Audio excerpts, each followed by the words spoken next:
নিজের স্বার্থে মাইগ্রেন্ট আনতেছে ছাত্র হিসাবে ওয়ার্ক পারমিট ভিসায়, সব প্রফিটের খেলা। মানুষ আসার পর অ্যাসাইলাম করতেছে, অনেকে হোম অফিসে নির্ভর হয়ে যাচ্ছেন, না দিতে হচ্ছে বাসা ভাড়া, না লাগতেছে অন্য খরচ, তারা ক্যাশ ইন হ্যান্ড জব করছে। অন্যদিকে তাদের পিছনে জনগণের ট্যাক্সের টাকা খরচ হচ্ছে, পাশাপাশি দুর্নীতি হচ্ছে।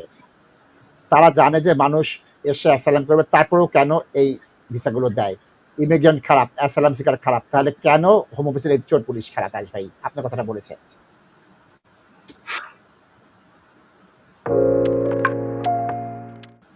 Thank you for your lovely comment, এবং এটা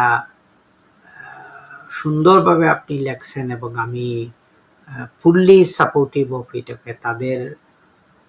তাদেরই দরকারে, তাদেরই স্বার্থের জন্য আনা হচ্ছে। এবং what is the definition of human rights, এটা সময় সময় দেখবেন বিভিন্ন পলিটিক্যাল পার্টি, বিভিন্ন প্রেসিডেন্ট এবং রাজনীতিবিদের হাতে ডেফিনেশন অফ হিউম্যান রাইটসের পরিবর্তন আসে।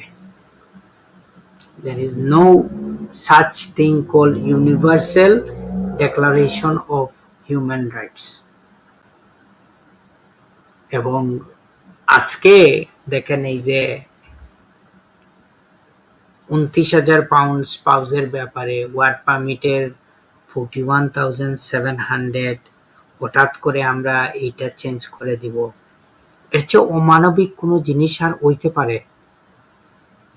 দর্শক, কষ্ট লাগে আমার এই যে আপনারা বউ বাচ্চা নিয়ে অনেক কষ্টে আছেন, যাদের ইমিগ্রেশন ঠিক হয়ে গেছেন, এক একটা ভিসা এক্সটেনশনের ব্যাপারে ফি ওয়েভার না পাইলে আপনাদের 18,000 20,000 পাউন্ড অ্যাপ্লিকেশনের ফি দিতে হচ্ছে টোটাল ফ্যামিলির। How would people will get this money, যে জায়গায় ওরা বেনিফিটটা পর্যন্ত ক্লেম করতে পারতেছে না।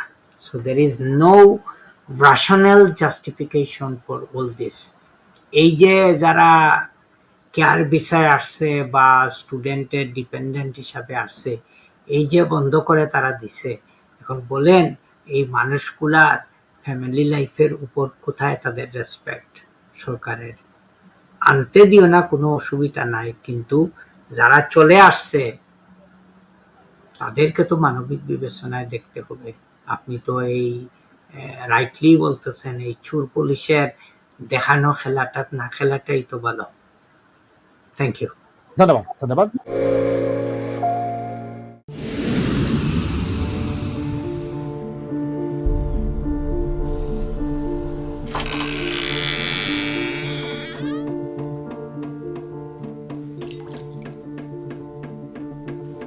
ইংল্যান্ডে আমরা চাইলেও অনেক কিছু করতে পারি না, অনেক ঝামেলা। হায় রে হায়, লন্ডনের এই জীবনে ঝামেলার কোনো শেষ নাই।